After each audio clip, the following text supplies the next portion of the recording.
nous sommes entrés sur ce grand mystère qui est Dieu, comment il a travaillé, que les gens puissent le connaître effectivement. Une émission qui est donc une réalisation du Branham Tabernacle de Mampala, ou moi j'aime bien le dire, Branham Tabernacle de Lubumbashi, présenté par son pasteur, le pasteur Daniel Magimba, votre humble serviteur. Nous sommes déjà là dans cette émission, comme vous en avez déjà pris l'habitude, 15h heure de Kinshasa, 16h heure de Lubumbashi. Nous sommes déjà là dans cette émission qui réveille les démons de leur drap, mais nous n'avons pas à avoir peur de ça. Nous proclamons la vérité. Et nous sommes déjà là. Nous saluons tous ceux-là qui nous soutiennent dans cette émission. Nous pensons à Billy Komolo Akambove. Nous pensons à Joseph Founi ici à Lubumbashi. Nous pensons à J.D. Djanyama ici à Lubumbashi.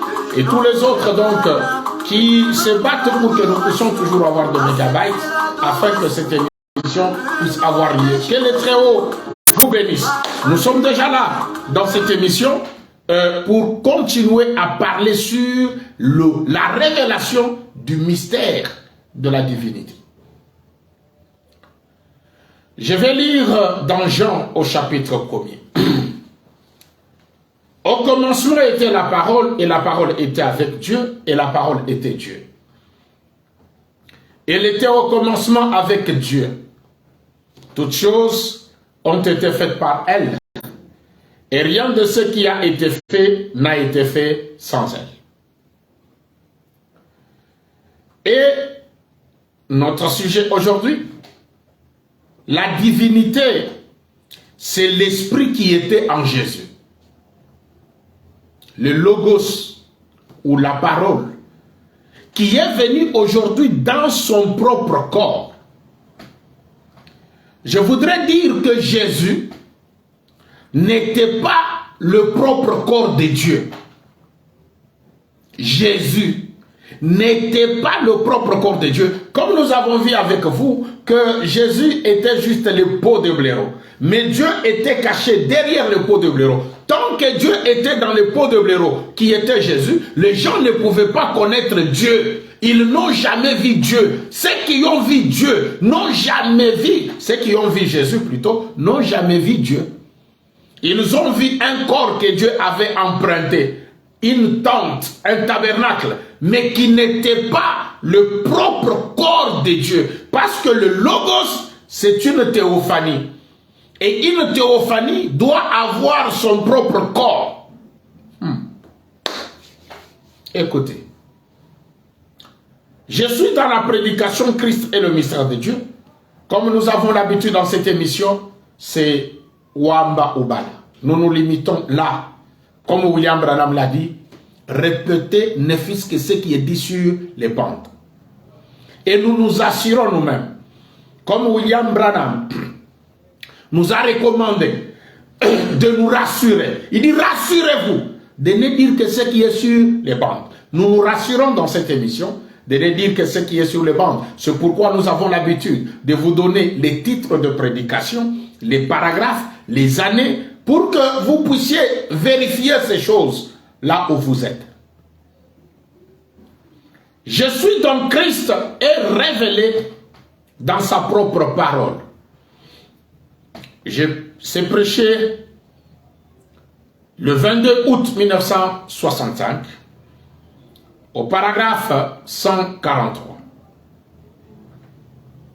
La Bible entière est l'entière révélation de Jésus-Christ, se faisant connaître à chaque âge. Il s'est fait connaître du temps de Luther en tant que fondement. L'Église, les pieds, les jambes, comme il l'a fait pour le roi Nebuchadnezzar. Vous vous souvenez quand celui-ci avait eu ses songes, cela partait de la tête en descendant. Voyez-vous? À présent, il part des pieds en montant. Vous voyez? Dans le royaume babylonien, il a montré tout ce qu'il avait, qui avait trait à l'Ancien Testament. Il est parti de la tête en descendant jusqu'à ce qu'il arrive à Dieu lui-même fait chair, au bas de l'échelle. Écoutez, Dieu est parti de la tête en descendant jusqu'aux pieds, au bas de l'échelle. Maintenant, ici, dans le Nouveau Testament, il se ramène jusqu'en haut, à la tête de nouveau. La tête d'or qui doit être couronnée. Voyez-vous, les saisissez-vous bien? Vous voyez? Dieu était au commencement. Il est descendu continuellement à travers le prophète jusqu'en bas, lorsque Dieu lui-même est devenu humain comme nous. Tout au bas de l'échelle, un bébé né dans une crèche, détesté, rejeté, méprisé, avec un mauvais nom et tout ce qu'il était. Donc, quand Jésus est venu, lui qui était Dieu fait chair, c'est-à-dire la parole qui est devenue chair en prenant le corps de Jésus, c'était Dieu au bas de l'échelle, au pied. Jésus ne pouvait pas être la tête. Il était la divinité, mais au bas de l'échelle, c'est-à-dire la divinité vraiment trop bas. William Branham dit, et ensuite il s'est mis à grandir. Comprenez que Jésus, c'était la divinité dans l'enfance. Ensuite, il a commencé, il s'est mis à grandir, voyez-vous, à partir des pieds. Il a commencé à bâtir l'église, l'épouse, revenant constamment jusqu'à former la pierre de fête où tout cela se rejoint et constitue le grand corps transfiguré de Jésus-Christ. Jésus, c'était la divinité au bas de l'échelle. Je dis bien au bas de l'échelle. Les pieds. C'est pourquoi au temps de la fin, nous devons retourner à la tête. La tête d'or, la tête de la divinité. Écoutez. Je suis dans la prédication convaincu, puis concerné. Prêché le 18 janvier 1962. Je prends le paragraphe 136. Eh bien, j'ai parcouru ce pays plusieurs fois et je ne suis pas le Messie. Je suis votre frère. Mais j'essaie de vous dire que le Messie, Christ, c'est le même Saint-Esprit qui était en Christ. Branham, le grand enseignant, il dit, j'essaie de vous dire que le Messie, le Christ, c'est le Saint-Esprit qui était en Christ Jésus. C'est celui-là le Messie. Le Saint-Esprit qui est le Père. C'était le Saint-Esprit qui était en Christ Jésus. C'est celui-là la divinité. Pas Jésus. Je suis dans le COD volume 2. À la page 839. Ou dans les questions-réponses numéro 2, prêché le 23 août 1964, soir. Je prends le paragraphe 107. Ou bien à la page 839. Le paragraphe 107. Or, cette colonne de feu est le logos qui est sorti de Dieu. Le logos qui est en fait l'attribut de la plénitude de Dieu. Lorsque Dieu a pris une forme qui lui permettait d'être vu, c'était l'onction du grand esprit qui est sorti. Il s'est abaissé. Il est descendu. Dieu le Père, le Logos, qui était au-dessus d'Israël, celui qui était saint, qui ne pouvait pas supporter le péché. Une offrande de sang a dû être faite là même en Éden, puis ce Logos est devenu chair. Quand on dit la parole est faite chair, ce n'est pas dire que Jésus est devenu chair. Non, non. La parole a été faite chair en Jésus. Il a habité parmi nous. Et là où ce Logos habitait dans un corps humain qui était un sacrifice, Vous comprenez que le Logos est venu habiter dans un corps qui était le sacrifice. Ce corps-là, c'était Jésus. C'est le Logos qui est la divinité. Je voudrais que les gens comprennent. La colonne de feu qui est le Logos, c'est l'attribut de la plénitude de Dieu. Mais aujourd'hui, les gens disent, même les gens qui disent qu'ils croient le message, ils disent, Branham n'a jamais eu la plénitude de la divinité. Mais la colonne de feu sur Branham, cette colonne de feu est en entièreté. Cette colonne de feu, c'est l'attribut de la plénitude de Dieu, pas la moitié. Mais les gens voient cette plénitude, cet attribut de la plénitude, mais ils disent, même l'appareil photo leur montre que c'est la toute la plénitude. Mais les gens disent, même les pasteurs, notre Branham a eu une portion. Est-ce que cette colonne de feu c'est une portion? C'est une partie? L'enseignant vous dit que c'est l'attribut de la plénitude de Dieu. Il faut même qu'on puisse vous enseigner comme ça, comme de petits enfants pour que vous puissiez comprendre. Même si on parle de l'ignorance aujourd'hui.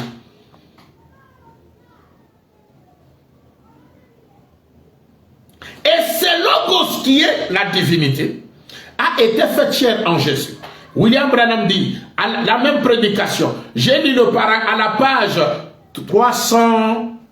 839, maintenant je suis à 840 ou au paragraphe 114, la même prédication. Il a dit ceci. Maintenant, nous disons ceci avec révérence, avec amour et avec respect. Voyez, puisque Jésus-Christ est le même hier, aujourd'hui, éternellement, aussi, dans le dernier jour, ce qui était arrivé avant le temps de Lot, ou du temps où Lot était à Sodome, arrivera de même le jour où le Fils de l'homme se révélera de nouveau, ou se révélera. Or, dans ce dernier jour, les Logos qui étaient sur Jésus, cette colonne de feu, était sur Jésus. Et c'est ce qu'il est redevenu. La colonne de feu. Il est descendu sur la terre pour... vous la voyez sur la terre, sur un homme. William Branham dit, j'allais dire quelque chose, mais je fais attention à cause de la bande. Il ne croirait pas ça. Même si on le leur disait, ça ne changerait rien à l'affaire. Les gens ne le croiraient pas, mais je vais m'abstenir. Mais il est descendu, envie de mener un genre d'enquête, envie d'un jugement, et elle est en cours.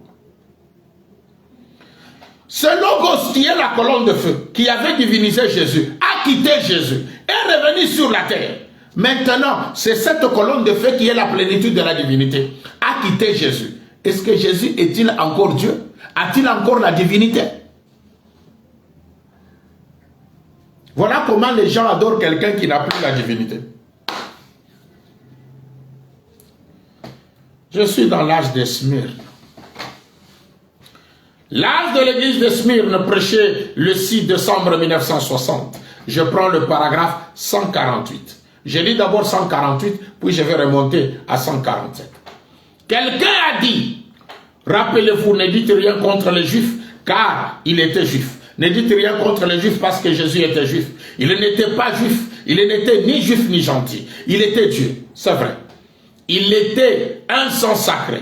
Dieu l'a formé d'une façon particulière. C'était son sang. Et au travers de ce sang créé, nous acceptons cela comme notre pardon parce qu'il a souffert la mort pour nous. Cette cellule de sang fut brisée. La cellule de sang, qui est Jésus, fut brisée, libérant le Saint-Esprit pour qu'il revienne sur nous. Le Saint-Esprit qui est la divinité, qui est le Logos. Quand on brise Jésus, il libère le Saint-Esprit. Pour que le Saint-Esprit revienne sur nous. Quand Branham dit nous, il parle de lui-même. Et ainsi nous sommes fils et filles de Dieu par une naissance spirituelle. Alors, cette partie qui était seule de Dieu, laquelle n'a ni commencement, ni fin, est en moi. Et à vous, par la grâce de Dieu, en Jésus-Christ. Vous y voyez? Vous y êtes? 147. Bon, c'est lui qui croit en moi, à la vie éternelle. Or, s'il n'y a qu'une seule forme de vie éternelle, et que nous l'obtenons et la chercher par Jésus-Christ, c'est ça la vie de Dieu. Alors, quand cette cellule de sang fut brisée dans le Fils de Dieu, la cellule de sang qui était Jésus fut brisée, et que ce petit Jéhovah qui était enfermé à l'intérieur de cet homme appelé Jésus, vous comprenez?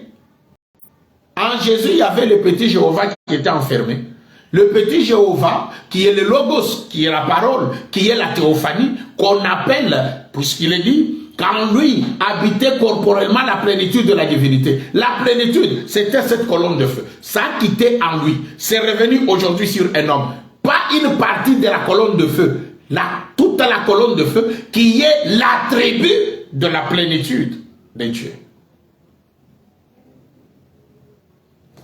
Comme cela a quitté William Branham dit, l'enseignant, il dit ceci. Je suis dans la parole parlée et la sémence originelle. Première partie. Se prêcher le 18 mars 1962. Je prends le paragraphe 145.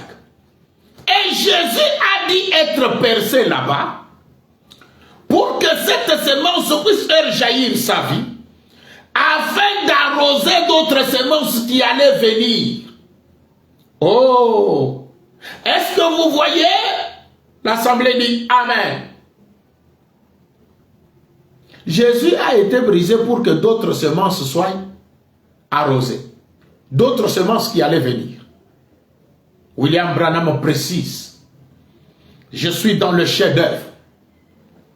Prêché le 5 juillet 1964. Paragraphe 101.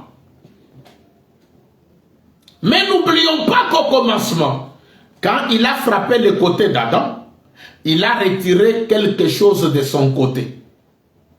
Quand on a frappé Adam, on a enlevé une côte, on a retiré quelque chose. Or, si Christ, Jésus donc, a été frappé, c'était dans le but pour qu'il puisse retirer de lui quelqu'un. Pour former une famille, l'épouse, pour qu'il puisse prendre de lui une épouse. On retire aussi de Jésus quelqu'un.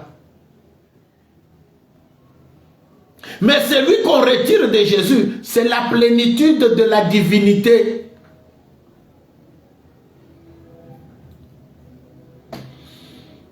Je suis dans la parole parlée et la sémence originelle. Cette fois-ci, je suis dans la deuxième partie, parce qu'il y a 1 et 2. 2. La parole parlée, la sémence originelle, 2. Au paragraphe 355. Ils savent, les gens, ils savent, ils connaissent l'histoire de Moïse. Mais ils ne connaissent pas le Dieu de Moïse. En effet, il s'est tenu devant eux dans Jean 6. Il a dit, avant que Moïse fût, avant qu'Abraham fût, je suis. Le buisson ardent. Ils connaissent l'histoire de Moïse. Paragraphe 356. C'est pareil aujourd'hui. Ils connaissent les dieux. Ils prétendent connaître la parole de Christ, Jésus. Les gens prétendent connaître la parole de Jésus. Mais William Branham dit, mais ils ne connaissent pas les dieux qui étaient en Christ. Voilà le problème.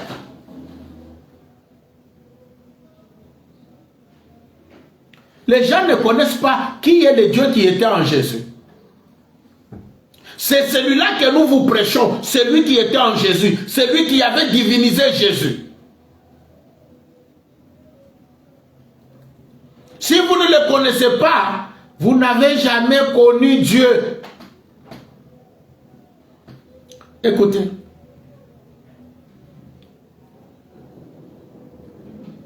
Je suis dans la prédication, un prophète qui rougit. Prêché le 21 novembre 1956. Je suis à son paragraphe 5. Je commence même à ce qui est comme la deuxième partie du paragraphe 5 et la troisième. Tout au long de l'Ancien Testament, Dieu se révélait dans des hommes. Dieu s'est révélé dans Abraham en tant qu'un croyant par la foi. Dieu s'est révélé en David en tant que roi. Il s'est révélé en Joseph en tant que justice. Il s'est révélé en Moïse en tant que prophète, sacrificateur et législateur. Il s'est révélé à travers les âges dans les prophètes. Il s'est toujours manifesté en portion dans des hommes, dans les prophètes, les rois, les sacrificateurs, les législateurs et ainsi de suite. Mais en Christ, Jésus, il habita en lui la plénitude de la divinité corporellement. Et il savait, Jésus savait que cet esprit devait finalement trouver un lieu de repos. L'esprit qui habitait en Jésus dans la plénitude, Jésus savait que cet esprit ne devait pas demeurer en lui éternellement. Cet esprit ne devait pas rester en lui. Jésus savait que cet esprit devait finalement trouver un lieu de repos. Donc Jésus n'était pas le lieu de repos de l'esprit de Dieu, n'était pas le corps physique du Dieu vivant. C'est ainsi que Dieu, l'esprit devait, le logos ou la théophanie de Dieu devait trouver un lieu de repos. C'est pourquoi il a dit, laissez-moi continuer à lire, vous allez comprendre. Je suis dans la prédication, la dédicace. L'esprit devait trouver un lieu de repos parce que Jésus, le corps Jésus, n'était pas le lieu de repos de Dieu. Quand on parle d'un lieu de repos, c'est-à-dire son corps. Je suis dans la dédicace. La prédication, la dédicace, prêchée le 11 novembre 1962. Je commence à son paragraphe 17. Alors Nathan le prophète, sachant que Dieu était avec David, dit, David, fais tout ce qui est dans ton cœur, car Dieu est avec toi. Et en d'autres termes, quand Dieu te donne la révélation, mets-la en exécution et tout marche. Et cette nuit-là, le Seigneur vint vers le voyant et le prophète Nathan et lui dit, va dire à mon serviteur David, voyez-vous, j'apprécie cela. Oh, en d'autres termes, j'apprécie son courage et ses intentions de me construire une maison. Mais il a dit, je n'ai pas habité dans une maison. Je n'ai pas eu de lieu d'habitation.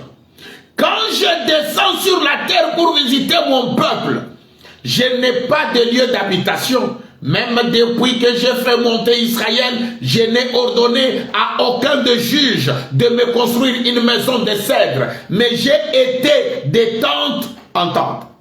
Ça, c'est Dieu qui parle. Il dit à Nathan, depuis quand moi, Dieu, l'Esprit donc, le Logos, je descends sur la terre pour visiter mon peuple, je n'ai pas de lieu d'habitation. C'est que je n'ai pas encore mon propre corps. Mais quand je viens, j'habite de tente en tente. J'entre dans ce corps ici, puis je fais un travail. Après, j'entre dans un autre corps, je fais un travail. C'est ainsi que Dieu était de tente en tente, même dans des pots de blé. N'est-ce pas là à peu près la situation d'aujourd'hui? J'ai été de tente en tente et de demeure en demeure pour rencontrer mon peuple. Paragraphe 36, la même prédication, la dédicace. Bon, lisons maintenant et prenons à partir de la dédicace du temple. Maintenant, allons encore dans Actes, chapitre 7, verset 44, et lisons le passage précité. Étienne, dans son remarquable sermon, pendant qu'il prêchait, dit, Salomon lui a construit un temple parce qu'il a été promis par David, Dieu avait promis à David qu'il construirait le temple. Et Dieu, dans un type auquel l'antitype devrait mettre fin. Quand on voit un type, c'est que l'antitype met fin à la chose. Tout comme le sacrifice des agneaux et à la dédicace était un type du véritable agneau qui viendrait comme sacrifice, tout dans le naturel, était un type du spirituel.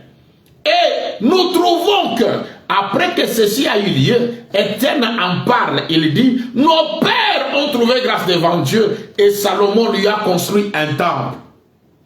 Mais néanmoins, les très hauts n'habitent pas dans ce qui est fait des mains d'hommes. Comme le dit le prophète, le ciel est mon trône, la terre est mon marchepied, et quelle maison me bâtirez-vous? Le ciel est mon trône, la terre est mon marchepied, et comment pourriez-vous me bâtir une maison pour que j'y habite?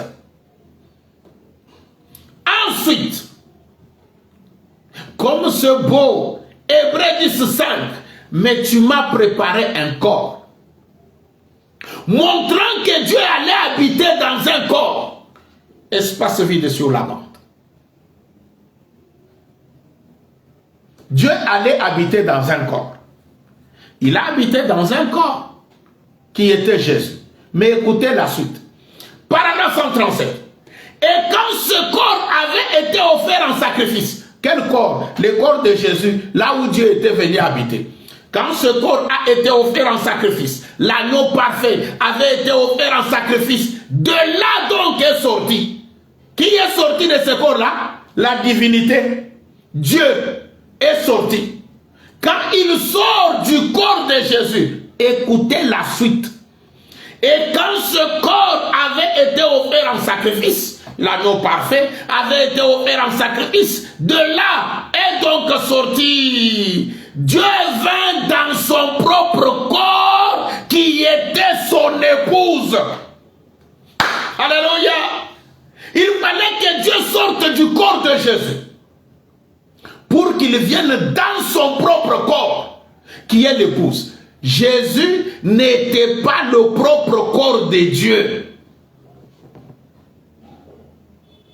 Jésus n'était pas le propre corps de Dieu. Quand son corps avait été offert en sacrifice, Dieu est sorti de ce corps-là pour venir habiter maintenant dans son propre corps. C'est que et l'esprit et le corps, la même chose. La théophanie et le corps terrestre qui est l'épouse, c'est la même personne. Alléluia.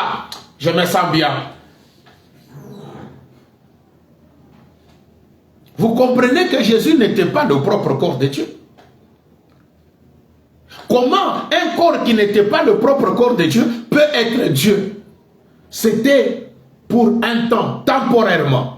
Mais quand Dieu vient habiter dans son propre corps, il est venu dans son propre canal. Écoutez, je suis toujours dans la dédicace. Hein? Je suis maintenant au paragraphe 38. Qu'est-ce que Dieu? De la même manière que l'arche reposait sur ses propres socles pour le message de ce jour-là. Parce que pour qu'on puisse mettre l'arche de l'alliance dans le temple que Salomon avait construit, on avait construit une structure qui était le propre socle qui convenait à l'arche de l'alliance. De la même manière que l'arche reposait sur ses propres socles pour le message de ce jour-là, Dieu reposa dans son propre canal. Quand Dieu quitte Jésus, il quitte le corps Jésus et qu'il vient dans son épouse, qui est son propre corps, c'est que Dieu est venu reposer dans son propre canal. Non pas dans une dénomination ou dans un bâtiment fait de main d'homme, mais dans le cœur de l'homme. Il entre dans son lieu le dernier jour. C'est au temps de la fin, pas du temps de Jésus. Dieu vient entrer maintenant dans son lieu. Comme il disait, où est le lieu de mon repos? Mais Jésus n'étant pas le lieu de repos, Dieu ne pouvait pas reposer là. Il fallait qu'il sorte, qu'il quitte Jésus pour venir entrer dans son propre lieu.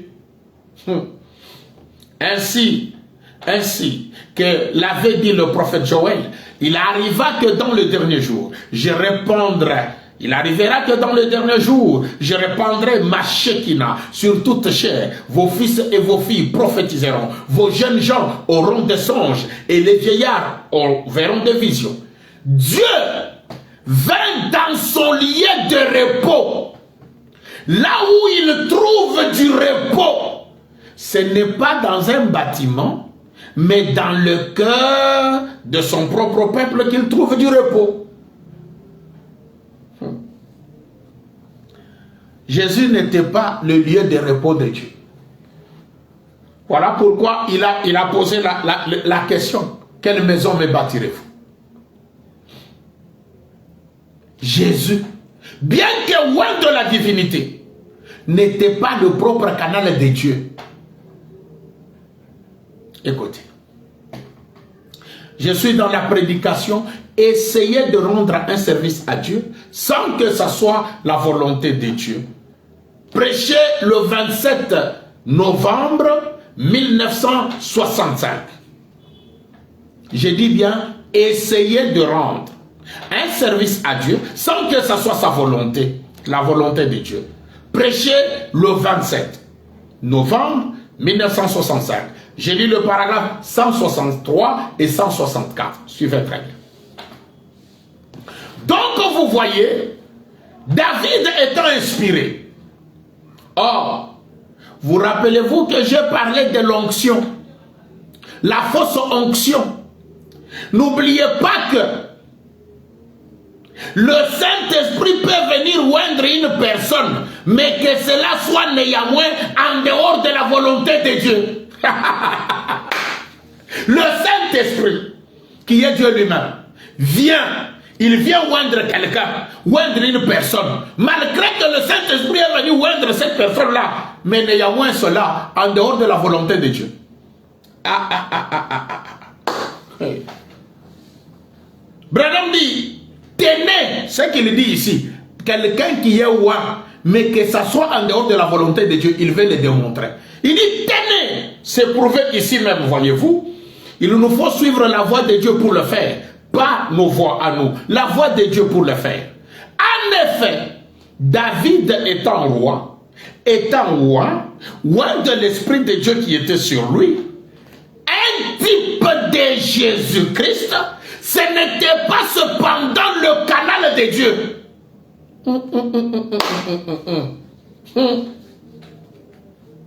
Comme David était roi et que c'était en dehors de la volonté de Dieu, William Branham dit cela était le type de Jésus. Jésus oint de la plénitude de la divinité, mais ce n'était pas le canal de Dieu. Il n'était pas le propre corps de Dieu. Comme on a dit, Dieu devait venir reposer dans son propre canal. Mais regardez ici Jésus qui est oint, comme David. Comme William Branham nous a dit, le Saint-Esprit peut venir oindre une personne, mais que ça soit néanmoins en dehors de la volonté de Dieu. Comprenez que Jésus qui était oint là, oint de la divinité de Dieu, mais c'était néanmoins en dehors de la volonté de Dieu. Alléluia. Paragraphe 164. Quand Jésus était oint là, alors que c'était en dehors de la volonté de Dieu. C'est comme David qui était oint en ramenant l'arche de l'alliance en Israël. Ce n'était pas la volonté de Dieu, mais tout le monde dansait. Lui-même David a dansé, les gens jubilaient, disaient que c'est très bien fait. William Branham dit, quand toute l'assemblée, cela leur semblait bon, dit la Bible. Remarquez que les chefs de milliers, les chefs de centaines, les sacrificateurs, les théologiens aussi pensaient que c'était merveilleux. Comme Jésus est loin de la divinité. Oh, vraiment, c'est merveilleux. Voilà vos écoles bibliques et tout le reste. Les gens trouvaient ça merveilleux. Même le peuple tout entier était d'accord. Et les sacrificateurs, ainsi que tous les autres, étaient tous d'accord pour dire que l'onction du roi était véridique.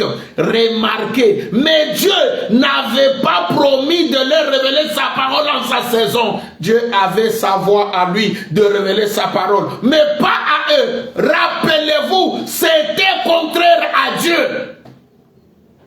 Alors que les gens jubilaient, tout le monde disait que c'est merveilleux, c'est correct. Comme les gens disent, Jésus, oh combien c'est bon, combien c'est merveilleux, combien c'est bon. Mais Branham dit, c'était contraire à Dieu. Je retourne dans la prédication, la dédicace, pour que vous puissiez comprendre. La dédicace.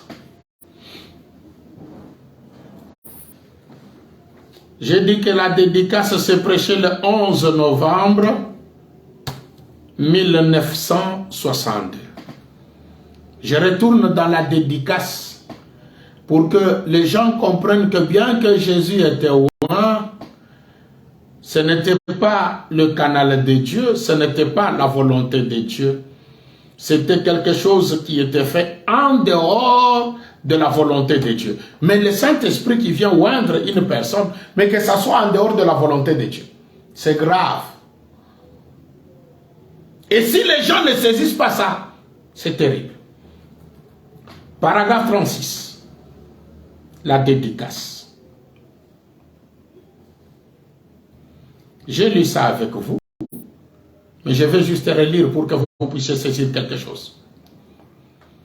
Bon, paragraphe 36. Nous disons maintenant et prenons à partir de la dédicace du temple. Maintenant, allons encore dans Actes chapitre 7, verset 44 et lisons le passage précité. Étienne, dans son remarquable sermon, pendant qu'il prêchait, dit, Salomon lui a construit un temple parce qu'il a été promis par David Dieu avait promis à David qu'il construirait le temple. Dieu, dans un type auquel l'antitype devait être fin.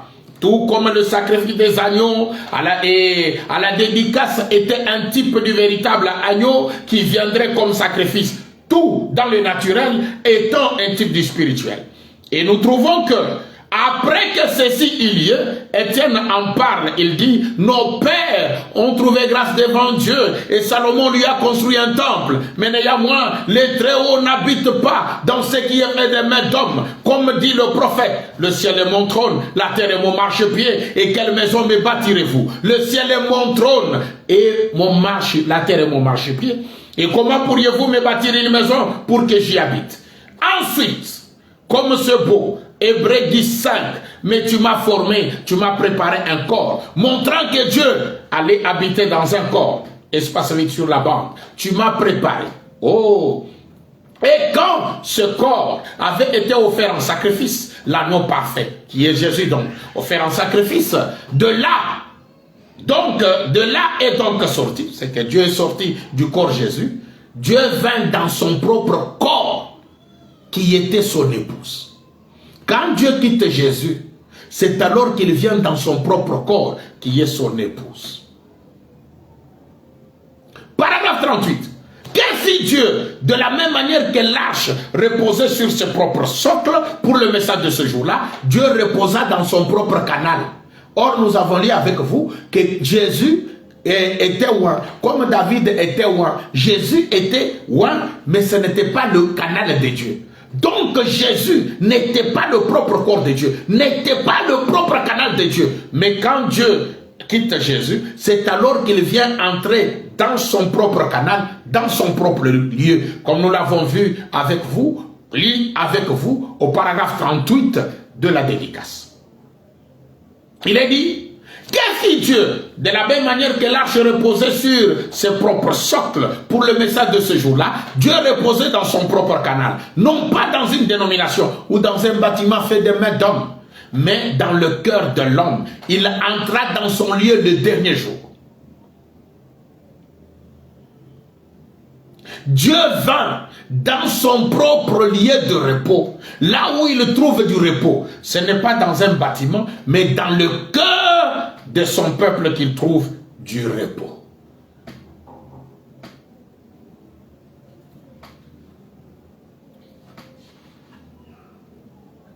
Il dit ceci.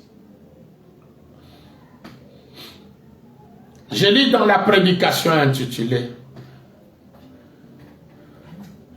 Apocalypse chapitre 4, troisième partie, ou le trône. Je suis au paragraphe 271.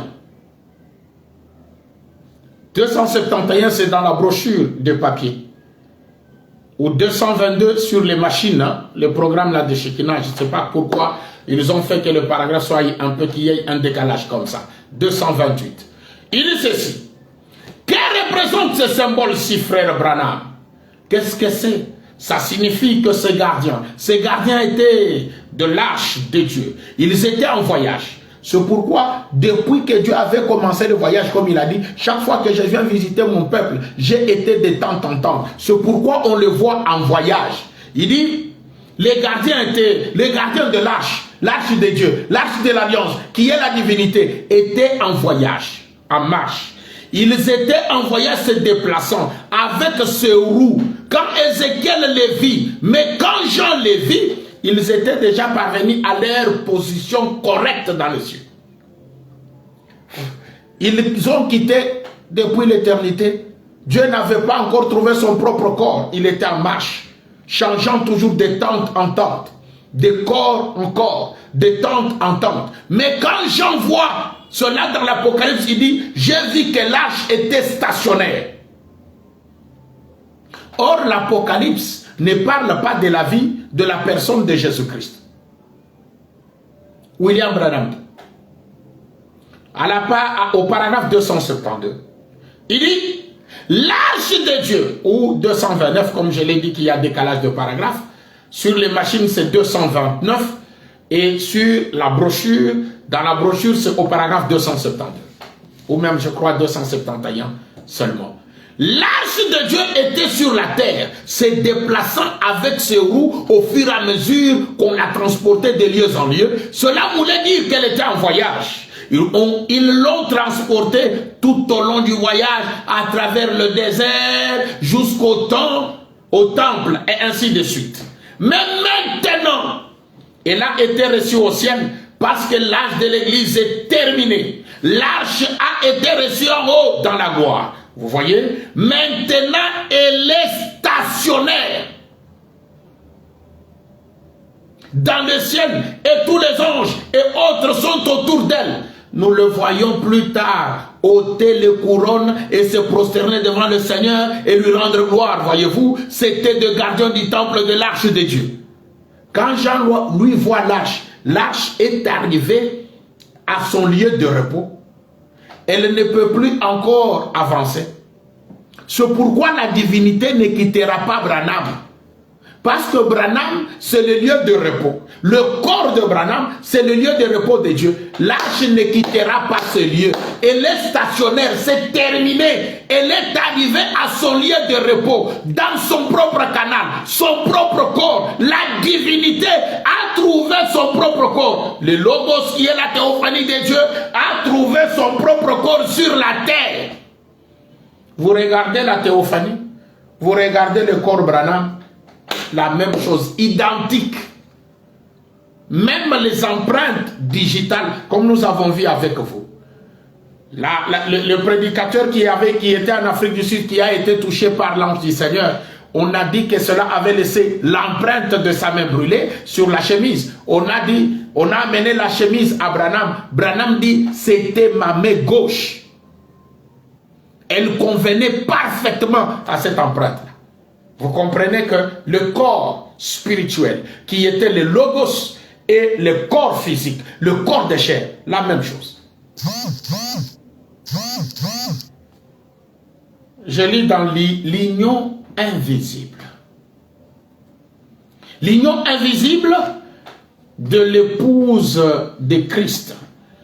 Prêché le 25 novembre 1965, je prends le paragraphe 268. Oh, cette union spirituelle de Christ et son Église maintenant. Quand on dit l'union de Christ et son Église, c'est que c'est l'union de Christ, le Logos, qui est le Saint-Esprit, et son propre corps sur la terre. Cette union spirituelle de Christ avec son épouse maintenant, alors que la chair devient la parole. La chair devient la parole et que la parole devient chair, manifestée, confirmée. Exactement ce que la Bible a annoncé pour aujourd'hui. C'est ce qui arrive jour après jour. Le corps de Branham devient la parole. Or, la parole, c'est le logos. Et le logos devient chair.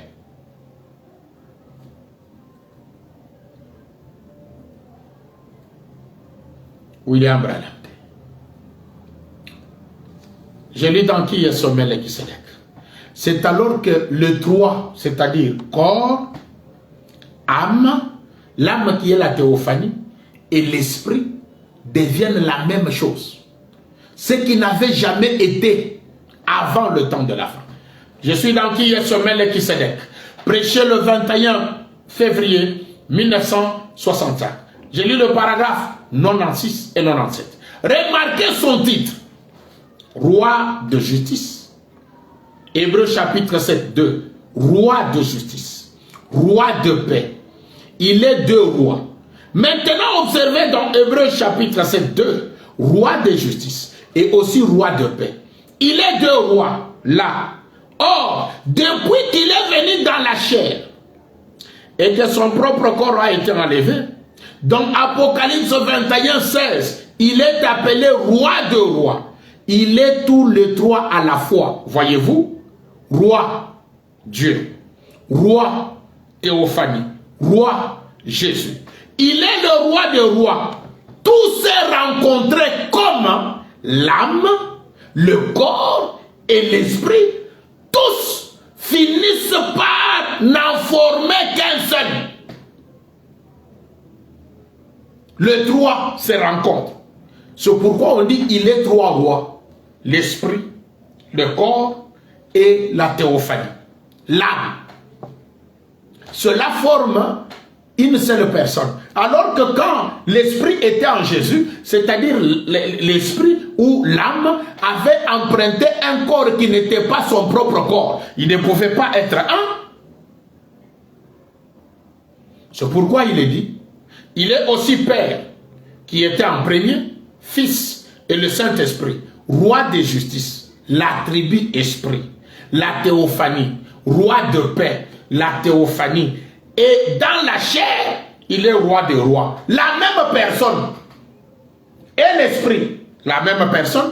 Et la théophanie, la même personne. Et le corps, la même personne. Ils ne sont plus trois choses distinctes, mais c'est la même personne. Et cela ne s'accomplit qu'au temps de la fin. Cela montre que Jésus n'était pas le propre corps de Dieu. Mais aujourd'hui, Dieu a trouvé son propre corps.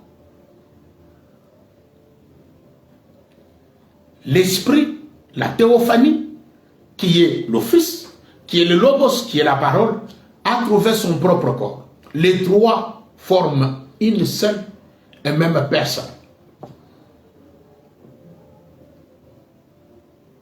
C'est pourquoi ceux qui peuvent comprendre, vous pouvez comprendre pourquoi William Branham a donné, il a essayé d'attribuer la gloire à Jésus. Quand on dit j'ai essayé d'attribuer la gloire à Jésus, c'est que cette gloire ne revenait pas à Jésus. Mais Branham a essayé de l'attribuer à Jésus. Il dit, je lis dans le 7e psaume et je m'arrête. Le 7e psaume, au paragraphe 312. Bon, j'espère et je veux croire que vous ici, vous comprenez. Comme vous qui nous suivez, William Branham espère que vous allez comprendre. Vous ici, vous comprenez. Bien que j'essaie d'attribuer cette grâce à Jésus-Christ, qui est l'auteur de tout cela. Et la raison pour laquelle vous ne m'avez jamais entendu parler de la sorte auparavant, jamais de ma vie, mais que cette heure approche, voyez-vous, remarquez. Donc nous avons compris que William Branham avait seulement essayé d'attribuer cette grâce à Jésus, alors que ça ne lui revenait pas. Voilà maintenant le propre corps de Dieu. C'est William Marion Branham. Et Dieu lui-même, c'est William Marion Branham. C'est pourquoi l'esprit, l'âme, qui est la théophanie, et le corps se sont rassemblés et forment une seule et même personne. Voilà la divinité faite chair. Pour ce soir, que le Très-Haut, William Marion Branham, lui le propre canal de Dieu, vous bénisse. Nous allons nous retrouver donc le jeudi prochain, 16 h heure de Lubumbashi ou 15 heures, heure de Kinshasa. Nous nous retrouverons encore dans cette émission pour continuer à parler, pour que vous puissiez comprendre qui est Dieu. Que le Très-Haut vous bénisse.